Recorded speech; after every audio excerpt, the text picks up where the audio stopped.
allergies. This is not flu. So that's the good part. Okay, quick introduction. My name is, okay, we have a slide on that. Only on the right. Oh, it's going on the right, okay. Yeah. Excellent. My name is Atul Singh. I'm head of Programmatic at Dell, and I lead the global ad tech team, which supports all businesses, right from consumer to enterprise and everything in between. And my co-presenter is? Jessie Dawson. I run what I've positioned as the content ecosystem. What that really means is marketing technology that powers all of our content and delivery out into the programmatic world. Excellent. So let's start with the basics here. The definition of programmatic, the way we have understood it. Programmatic really is a set of technologies that allows automation of process, decisions, and buying of media. And the word automation is key here because, frankly, that was the appeal for brand marketers. When we started looking at programmatic technologies a few years ago, it was like, okay, finally there is a set of technology that will help us to automate end-to-end our systems and the processes that are decades old and manual, we'll be over that. And in the next 20 minutes, I'm going to talk about our experiences, how we have worked with different technologies, what we have achieved or not achieved, and a few things that we have done internally to kind of like overcome some of the gaps that we have seen. But before that, let us take a step back. Why do we talk so much about technology within marketing?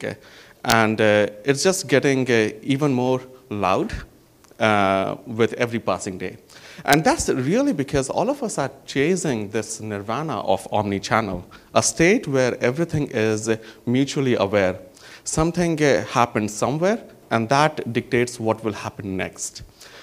Just imagine, like a person is calling on the phone, the call support is answering that. The call support needs to know what the person has done on the website. The website needs to know what the person has done with the advertisements. The advertisements need to know, hey, maybe this is a loyalty customer and has already received a SMS text around some loyalty program. Those kind of like mutually aware state is what we are chasing. And I would speak for myself at Dell, but like I would say this is probably true for all the brands out there, that we feel that we are very much on that journey, and we have achieved a state of like cross-channel at least. We are reasonably present on almost all kinds of like channels, mobile, PC, all touch points that are out there with the customer. And we are doing reasonably well in terms of like, connecting what has happened and kind of like, kind of providing a sequential message. However, the customer doesn't feel that that's the case. Customer still has a very fragmented experience with brands. And this gap of like the customer view and the internal view, how do we kind of like narrow that gap? That really is where we spend most of our time within marketing departments. And with that, of course, comes the conversation of like, well, we can only do so much manually. Is there a set of technologies that can help us there? And that's where the appeal for programmatic came in, that like there was finally something which is working towards automation. Few years down the line, what we have really achieved is multiple micro ecosystems of programmatic. You are fully automated as long as you are within that ecosystem. It's really like buying Model T. It's available in all colors as long as the choice of color that you have is black. And but that's a problem because our customers are not present in just one ecosystem. They are floating in multiple ecosystems. They are expecting a seamless experience. Sometimes they're not just present on multiple ecosystems. They are present on multiple ecosystems at the same time. They are watching television. They are browsing on their phone. And at the same time, they're like quickly catching up on that last email that was that they received from the office on their laptop, right? I'm sure like many of you did that last night in your hotel rooms. And when that is the case, this theory or this notion of like, hey, we are like fully automated, you know, and but it's just like within our own ecosystem, this start-stop of automation creates a problem in the sense that things are not you know, like as fluid, there is loss of transparency because now we have to invest money to kind of like connect all these ecosystems together. It's not just a cost thing, it's a loss of transparency, loss of velocity. And the biggest casualty is that like, well, things are no longer real time. All the core values on which programmatic was built is harder and harder to achieve in that environment. So, well, we started looking into it and said like, okay, let's solve one thing at a time. Let's just do a double click within media. And let's see if maybe like within media, we are like, we have good amount of automation. The fact is that like media is not just about, you know, like the downstream of like, okay, here's a campaign, it's already loaded on the DSP platform. Now I'm just clicking one button and then like all the things are automated after that. But that's too late in the system. Sending a media out is a collection of like planning, creative, there is execution, but then there is the reporting, the post-report optimization, all of those things. These things need to be automated. These things need to be connected. These things need to be telling each other what they have done. That is not exactly what is happening. So what we started looking in together with Jessie was that like, let us kind of like look at like how much time do we spend in each of these steps. And we found that like, of course, creative production takes a lot of time, especially at the scale that we operate at. You know, like it takes a lot of time. It takes several weeks to like do all the asset production. So that was like, okay, let's kind of like, you know, expand this automation by fully integrating creative and the execution platforms. So Jessie is going to talk about, you know, how did we approach that and the results that we achieved with that integration. Great, thank you, Atul. Sure. Hi, everyone. My core objective over the last 4 years at Dell has been to build a single source of truth for content. Folks like Atul are really focused on the data, which is great. That's not where my heart is or my passion and what I do. So I really work to make sure that the great creative that we spend a lot of money on and that we spend a lot of time on actually gets to the channels and the stacks that Atul has built. So that's been my core focus. And one of the really instrumental things that we did over the last few years was build a single source of truth for assets. This may seem like a really simple concept, but at a company at the size of Dell with 140,000 employees now, that can be a really daunting task. So we spent a lot of time and effort over the last 3 years really building that core that you see there, which powers all of our assets, houses them, metadata, taxonomy, unique identifiers that can be tracked all the way through the outer layers, which I'll talk about here in a second. But it was really instrumental in terms of aligning our organization to the idea that we need to build it once and reuse it many times. That was the dam, in other words, so that was our core content layer. Then we acknowledged there's going to be multiple CMSs depending on which avenue you're trying to get your message out. There's marketing automation, and that's sort of, you know, a campaign delivery system, but it's also, there's CMS type activity going on there. You have your website, it's typically on its own CMS. Then you have, you know, your DMP or your DCO where you're building your ad creative. So we acknowledge that there is not this unicorn system that is going to allow us to do all of our content editing, all of our asset storage in one unified place. We've accepted that. We just ensure we have a core asset system, and then we ensure that we have a nice process around the CMS layer to ensure that there's a cycle back to ensure we know what is going right, what's going wrong. From there, we then deliver to all of our channels, and that's the orchestration layer. Now, the objective here is to make sure we do this as quickly as possible, right? Like Atul was saying, we can really bog down our processes. We're trying to make sure we get that to as real time as possible so that the customer is seeing everything in that last millisecond. So that's where we get to content fluidity. So this notion of modular content, dynamic content, we have to go and change our process and our people to think about building things differently. Typically, we've built emails, header to footer. Everything in between there is manually coded. Everything in there is manually sort of created. We still do that at Dell. We're not 100% programmatic or 100% dynamic by any means. It's a true change management process to get creatives and organizations to build things in a modular way. And this is really nirvana, where every single part of that template is driven by an action or a trigger that we know about the customer. And then we have the actual database of content behind it to serve up in a frequency or a sequencing that makes sense for that customer. Now, we have achieved a lot of great things over the last few years. We're not all the way there yet, but what we're able to do is, with the programmatic stack in particular, is improve our creative production velocity by 4x. Now, what that actually means in translation for us is that we had a 5-week creative production process. We were able to shorten that down to 1 week.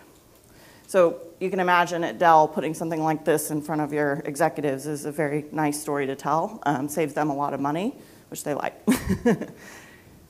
The other thing we did is real time. So we want to orchestrate in the last millisecond. How do we do that? We have a process in place with dynamic content feeds. So it's literally, it's hard for the creative and executives to wrap their head around it, but it's essentially a large database of all of the different fields we need to call into that template I showed you. We do that in real time. We're able to scrape our website, scrape other data locations, asset locations, get publicly hosted image URLs, get all the metadata we need, price points, et cetera. And at a company like Dell, particularly in our consumer business, you can imagine how important real-time pricing is.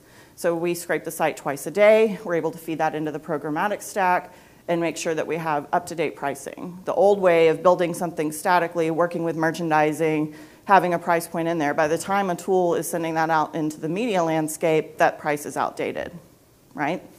So that's really where we work together. We report to different executives, but it's internal alignment and understanding the importance of my role and what I do, and understanding the importance of what a tool does to make that come together. And then all of the change management around people and process that goes with it. You can have great technology, but if the people and process aren't adopting it, it won't matter. So with that, questions, comments, thoughts? Yeah. Oh. I forgot my name tag, so Natalia from I thought you were going to say you forgot your name. I was like, well, that's not good. I'm not that dizzy. I'm dizzy, not that dizzy. I do have a little bit of a question that we were talking about in the conference. It's a little uncomfortable, but it's something that is popping up. Oh, I love that.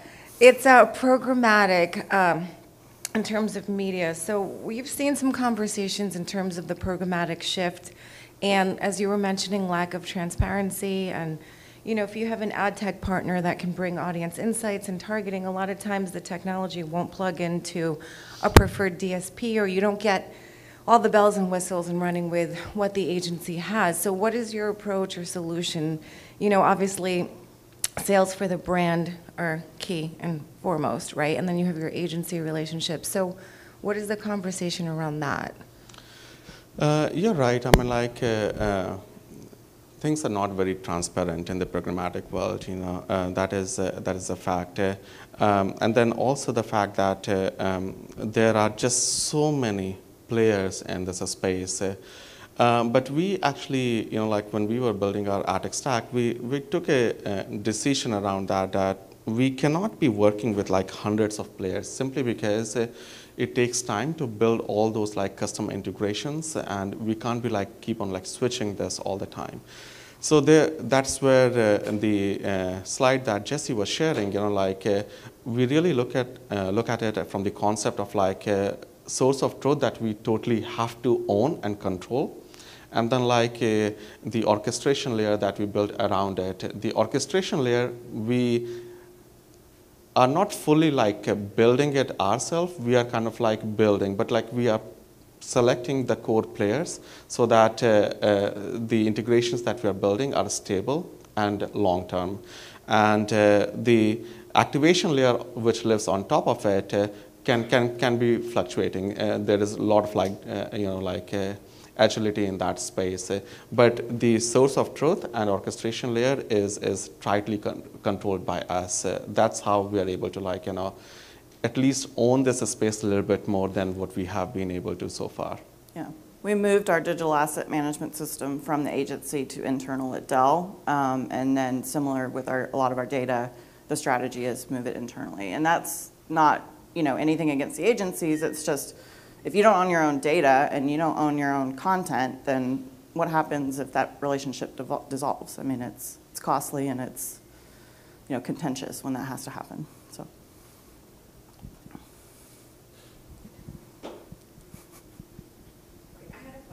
Sure. Hang on one second. We'll have time. Hang on. This is really confusing. My brain thinking. So in building the source of truth, right? So let's say you have your preferred, you're building in all this technology.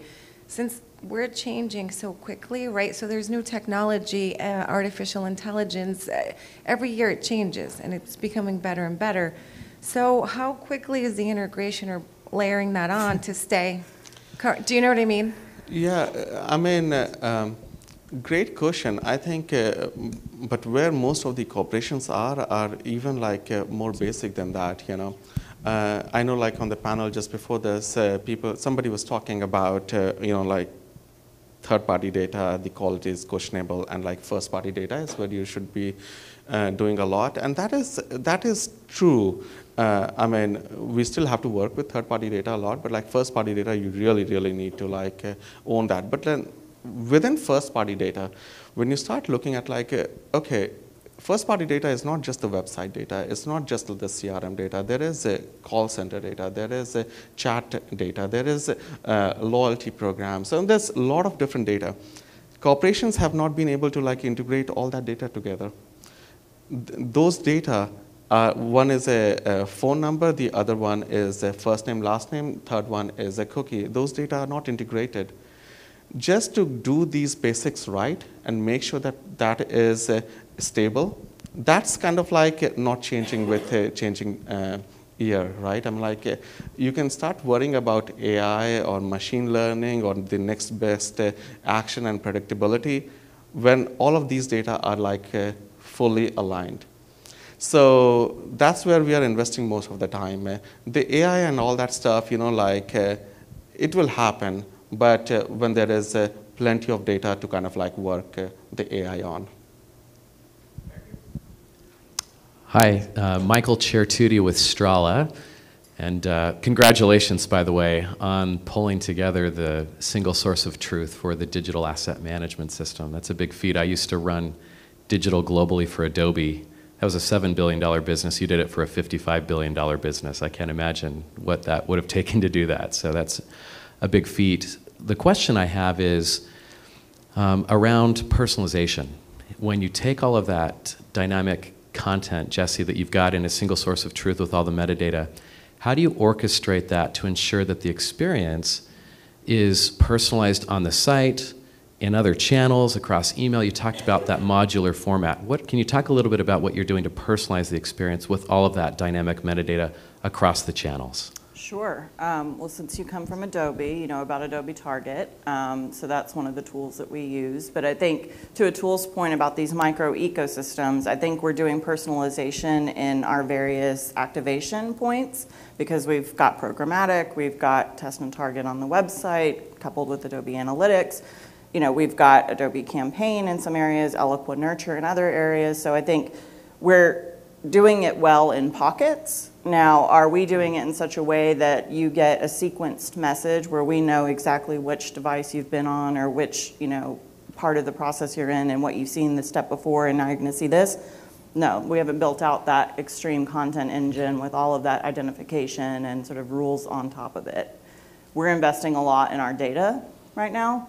So I would say kind of every other year we make big investments in either content or data, and that's sort of been the construct. But even at the scale at which Dell is, like Atul mentioned, we need to get the basics right because it's easy to go after all of these sort of new tools and flashy new things, but you're only going to be doing it in a subsegment of the company. You're not going to be rolling this out at a global scale and make it operationalized so that you're in a run state. You know what I mean? So That takes a lot of time and effort, and I would say that we're doing it well in some areas, and we still have a long way to go because the foundation has to be set correctly. What kind of personalization are you finding working? I mean, what sort of personalization are you doing now in terms of content? Is it, you know, retargeting against shopping carts or page views, or are you doing other kinds of personalization? So that's website specific. Yeah, we do that all the time, and that yeah, that's the bread and butter. We make revenue on that. But you know, like we are taking it beyond that in the sense that like, okay, what happens in the paid world and what happens on the website? How do we connect that? Just kind of like stretching it a little bit more. So one of the things we did was like, okay, somebody clicks on the banner, comes on the website.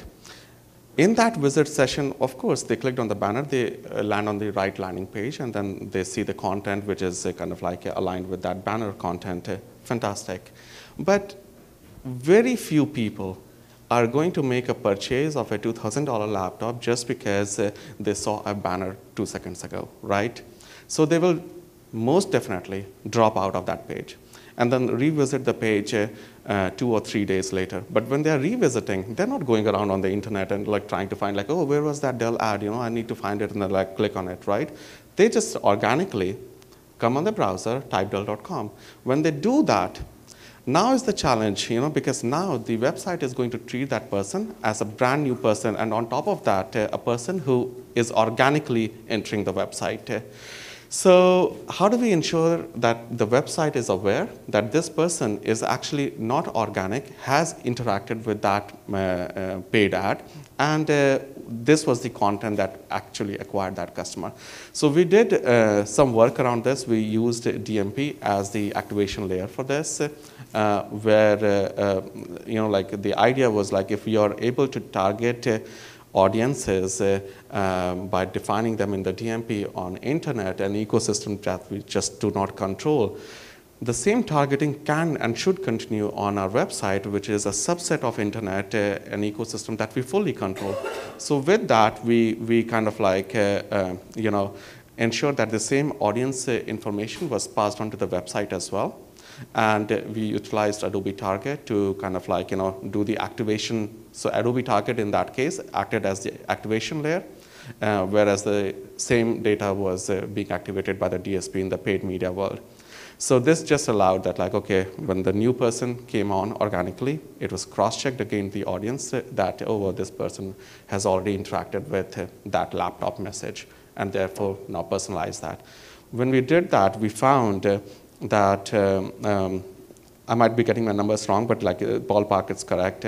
The revenue per visit actually for that segment saw kind of like a 20 times improvement, and the engagement on our homepage for those segments actually was almost 30 times better. So engagement as like what the amount of time spent on the website and clicking around and all this stuff was almost 30 times better than all the other non-personalized traffic on the website. I'm curious. I understand that we have to play the averages when we're doing this and targeting, especially with personalization. But I'm curious, as we get towards these single points of truth, we're getting levels of insight about the customer journey that we probably never had before. And I'm always wondering whether we're coming to understand that customer journeys really can be generalized, or if they really, what we may find in the end is that they're highly individual and actually require very one-to-one patterns that maybe something like AI and ML will have to handle because the customer journey really isn't as generalized as we'd like to believe, but it's actually very personal. Are you getting that? I'm just curious, as you're seeing this data, are you getting that sense that the customer journey is really highly individuated, or is it really fair to say it is actually fairly general? We can generalize pretty fairly about what a customer journey is for our product. Yeah, it is. I mean, like we are humans, so like we are individuals, but then we also kind of like behave and act in a certain pattern, because because of the sense of community or the social awareness or whatever. So I'm hesitant to give you a binary answer to that, but I would say that like actions are not mutually exclusive. You know, in our world, we always use this example that like people who are storage administrators and are going to buy that $1 million storage unit are also looking for $300 laptop because their daughter is going to school, right? So their interests are going to overlap there, kind of like, so the signals, you have to kind of like really be very aware of like that signal during that time. What is that signal telling you? And how do you differentiate that from, you know, the signal that will come 2 in the afternoon from his office IP? You know, like same person, but different. So there's no binary answer to that question right now, but we are aware that like we behave in very weird ways at times. Jessie, Atul, thank you very much. Yep.